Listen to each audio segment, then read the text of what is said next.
నమస్తే, welcome to whistle.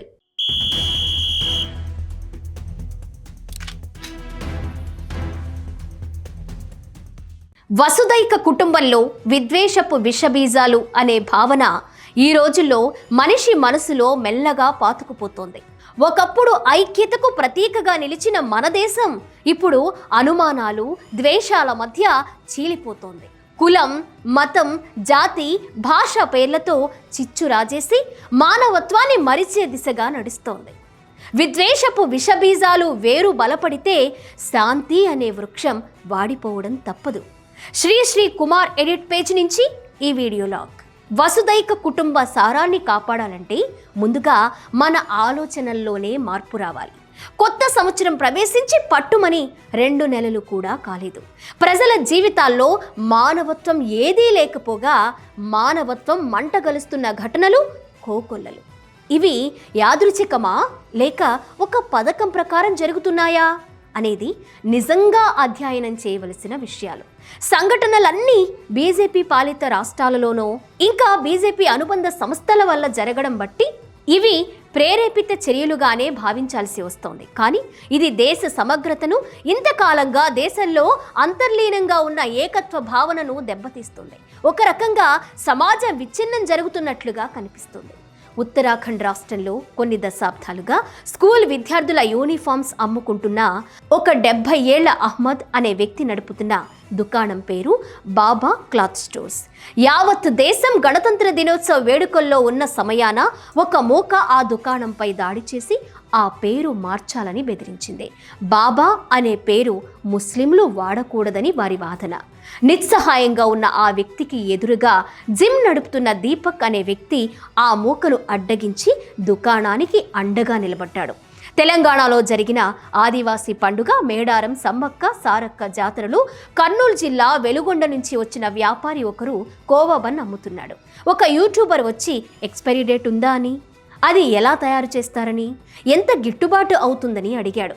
అంతటితో ఊరుకోకుండా అది తింటే పిల్లలు పుట్టరని దుష్ప్రచారం కూడా చేశారు. కోవా బన్ అమ్ముకునే వలి దాన్ని వారి కళ్ళ ముందే తిన్నాడు.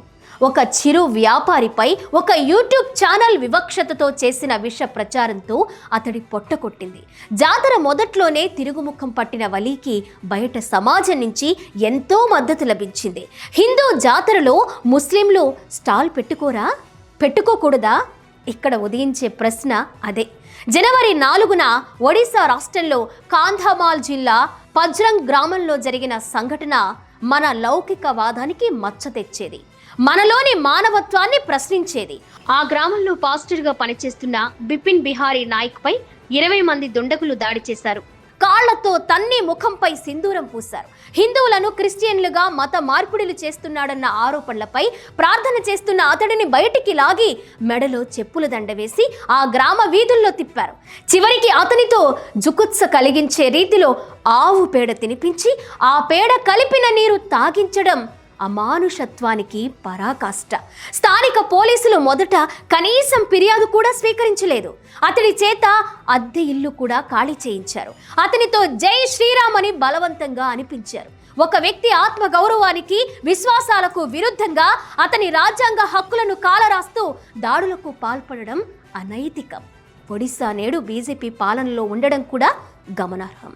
ఇక డిసెంబర్ మాసంలోనే ప్రాచుర్యంలోకి వచ్చిన అశ్వమిత్ గౌతమ్ ప్రశ్న అక్కడి పాలకులను నిద్ర పట్టకుండా చేసింది. 14 ఏళ్ల పిల్లాడు డాక్టర్ బిఆర్ అంబేద్కర్ రచనలతోనూ భగత్ సింగ్ వంటి దేశభక్తుల జీవిత చరిత్రను చదివి ప్రేరణ పొంది తన చుట్టూ ఉన్న సమాజంలో జరుగుతున్న అన్యాయాలను ప్రశ్నిస్తూ రీల్స్ తయారు చేసి విడుదల చేశాడు. సామాజిక అసమానతలను, అక్రమాలను వేలెత్తి చూపించాడు. ఉత్తరప్రదేశ్లోని లక్నోలో కుర్రవాడు ఇన్స్టాగ్రామ్లో చేసిన రీల్స్ ప్రపంచవ్యాప్తంగా వైరల్ అయ్యాయి. లక్షలాది మంది అతనికి అభిమానులు లేదా ఫాలోవర్స్ అయ్యారు. అతడి పాలిట అదే శాపంగా పరిణమించింది.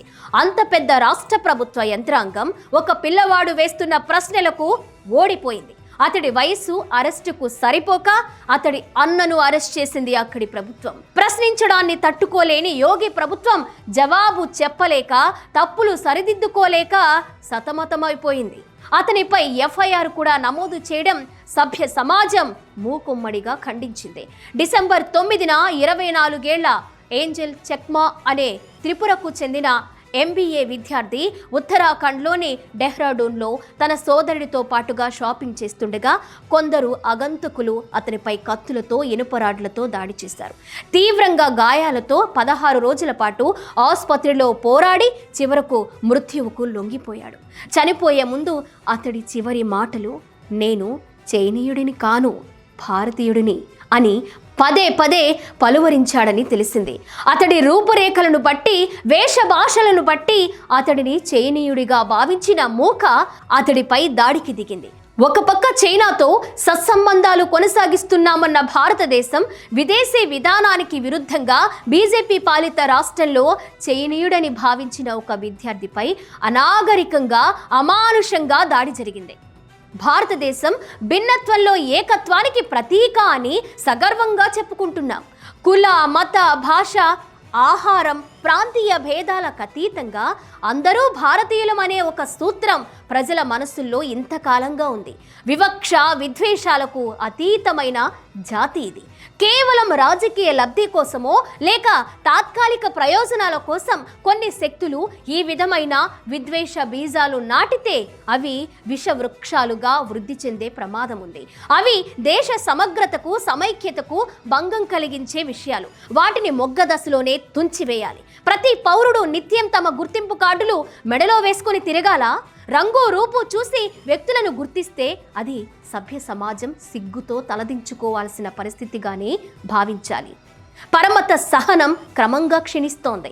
సాటి మానవుడిని మతం పేరుతోనో, ప్రాంతం పేరుతోనో ద్వేషిస్తే అది ఆరోగ్య సమాజానికి ప్రమాదకరం. అడగడం అపరాధం, ప్రశ్నించడం పాపం, నిలదీయడం నేరమైతే అది ప్రజాస్వామ్య వ్యవస్థకు చేటు. మత సామరస్యం లోపిస్తే అది భారత లౌకిక సూత్రానికి భంగం కలిగించినట్లే. ఒక పక్క శాస్త్ర సాంకేతిక రంగాల్లో అగ్రరాజ్యాలతో పోటీ పడుతున్నామని చాలా ఘనంగా, గర్వంగా చెప్పుకుంటూ మరోపక్క అశాస్త్రీయ, అమానుష చర్యలతో మన అజ్ఞానాన్ని చాటుకుంటున్నాం. ఎవరి మతాన్ని వారు గౌరవించుకోవడం తప్పు కాదు, కానీ ఎదుటివారి మతాన్ని ద్వేషించడం లేదా ఎదుటివారు కూడా మన మతాన్ని గౌరవించాలని కోరుకుంటూ దౌర్జన్యానికి, మత మార్పిడులకు పాల్పడితే అది సమాజం అంగీకరించదు. మతవాదం కంటే మానవతావాదం గొప్పదని మహమ్మద్ దీపక్ నిరూపించారు. రూపురేఖలతో జాతిని నిర్ణయించవద్దని ఏంజెల్ చెక్మా ఉదంతం తెలుపుతోంది. మత విద్వేషాలు మానవత్వాన్ని మంట కలిపాయని బిపిన్ నాయక్ సంఘటనలు బోధిస్తున్నాయి. ప్రశ్నిస్తే ప్రమాదమని అశ్వమిత్ గౌతమ్ అరెస్ట్ ఒక ఉదాహరణ. ఇవన్నీ యాదృచ్ఛికంగా జరుగుతున్నాయని అనిపించడం లేదు. ఒక పథకం ప్రకారమే కొన్ని ప్రాంతాల్లో జరుగుతున్నాయనేది నిరూపణ అవుతోంది. కానీ ఈ ఘటనలు దేశ సమైక్యతకు మాయని మచ్చలుగా మిగిలిపోతాయి. ఎవరికి అచ్చేదిన్? వికసిత భారత్ ఎలా సాధ్యం? ఈ గమ్యం ఎటు? ఏ వెలుగులోకి ప్రస్థానం? కనిపించని మాధవుణ్ణి కానుకలతో కొలుస్తారు, కనిపించే మానవుడిని కాలరాయదలుస్తాడు అన్న మహాకవి శ్రీశ్రీ మాటలు మన దేశంలో అక్షర సత్యాలు.